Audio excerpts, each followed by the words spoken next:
লীলা মজুমদার বাংলা শিশু ও কিশোর সাহিত্যের এক উজ্জ্বল নক্ষত্র। তার লেখা ভরা আছে হাসি, মজা, কৌতুক আর অদ্ভুত কল্পনার জগতে। পাতালের ঘর, টুনটুনির বই কিংবা বুড়ো আংলা, সবখানেই তিনি শিশুদের জন্য গড়ে তুলেছেন এক নতুন দুনিয়া, যেখানে আছে খেলা, স্বপ্ন আর রোমাঞ্চ। সহজ ভাষা আর প্রাণবন্ত গল্প বলার ভঙ্গিতে তিনি ছোটদের কাছে যেমন প্রিয়, তেমনি বড়দের মনেও জাগিয়েছেন শৈশবের আনন্দ। Hello and welcome back to my channel RS creation. এখন আমরা রয়েছি কাশী বোস লেনে। পাকদণ্ডী মানে সেই আঁকাবাঁকা সরু পথ যা গ্রাম বাংলার মাটির গন্ধে ভরা। সেই পথ ধরে কখনো শিশুদের খেলা, কখনো আবার সন্ধ্যার ভাটিয়ালি সুর জীবনের সরল ছন্দকে বয়ে আনে। লীলা মজুমদার তার গল্পে ও লেখনীতে এই পাকদণ্ডির মতোই এক সহজ অথচ গভীর প্রবাহ তৈরি করেছেন।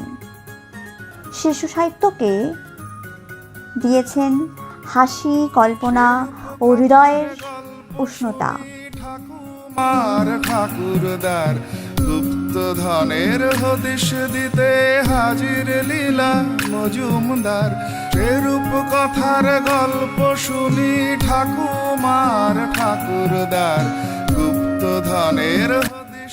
মা দুর্গা যেন এই পাকদণ্ডেরই শেষ প্রান্তে দাঁড়িয়ে আছেন, আলোকিত শক্তির প্রতীক হয়ে। যেমন লীলা মজুমদারের কলমে বোনা গল্প মানুষকে সাহস জাগায়, তেমনি মা দুর্গা অশুভর বিনাশ করে শুভর পথ দেখান।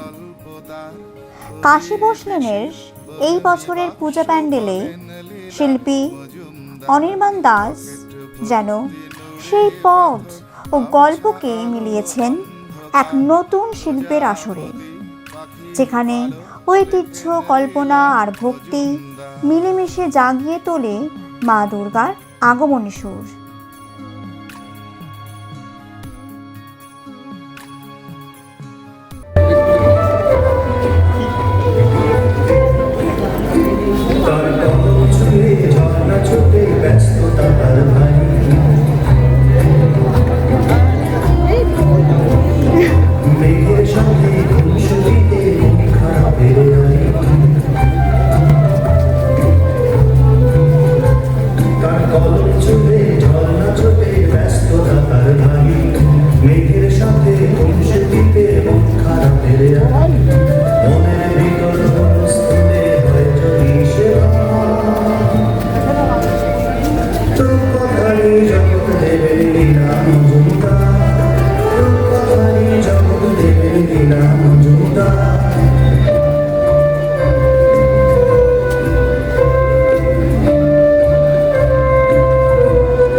ময়না শালিক হলুদ পাখি সঙ্গে নেমে জুড়ে, তাদের সাথে ভাব জমালে সবকিছু মজা।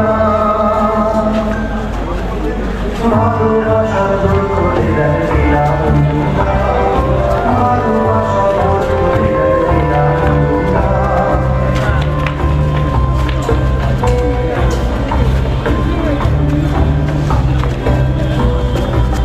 রামায়ণে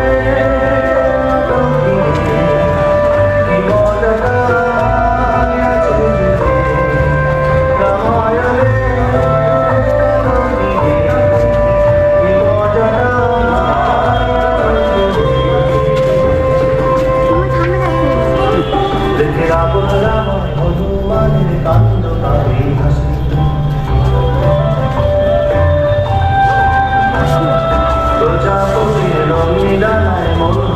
উদাসী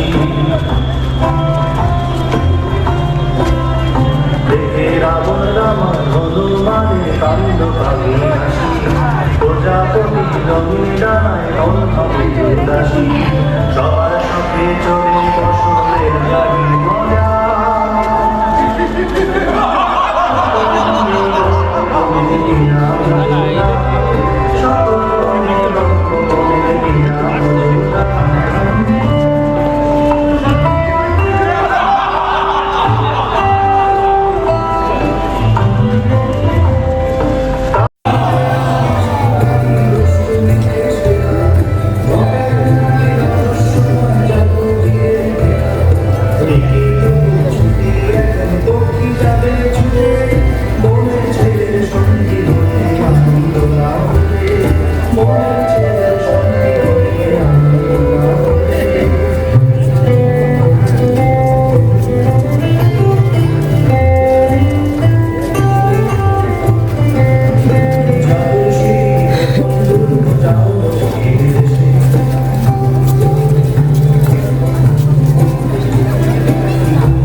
দেশে ঘুরে বাবু কান্দ চেনে